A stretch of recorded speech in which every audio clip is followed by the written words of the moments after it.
To commemorate the founding of New Orleans in 1718, WYES presents this tricentennial moment in celebration of our city's past and present.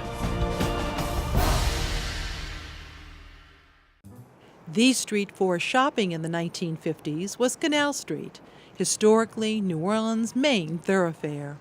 My sister and I would dress up in fancy little dresses, little straw hats and white gloves and little straw purses. You could ride the ferry, and our grandmother would meet us on the other side of the river. And you can still feel the excitement when you talk about it.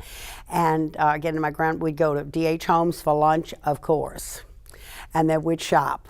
And you'd shop at places like D.H. Holmes, Gus Meyer, Gotcha's, Maison Blanche, and then go to my grandmother's house, which was in the French Quarter. The shopping trip I most remember was my grandmother would take me and my cousin, a little boy cousin, maybe a year younger than me or so, and it was around back to school time, and she would take us to Krause's. And basically, as I remember it seemed to be like underwear time. I don't know why.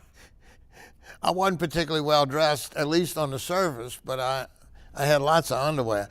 I bought my first guitar at a pawn shop on Canal Street. It was called Abe's Pawn Shop.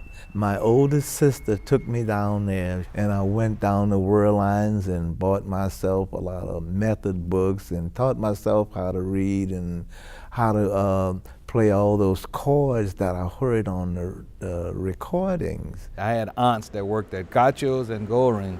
I'd catch the ferry, just walk up and down Canal Street. You know, we could go to the Palace Theater, and even at the Orpheum, you could go upstairs. There was a K&B right on the corner of Canal Street, right by Maison Blanche building. You can get some KB ice cream, and I'd do that. We'd go to the Sanga and the Orpheum were the two I remember, obviously the most vividly, and the Low State also. One of the things I kind of remembered that often places actually advertised in neon air conditioned or air cooled even. WYES's New Orleans Tricentennial Moments are brought to you by the Miro Foundation and presented in association with the Historic New Orleans Collection.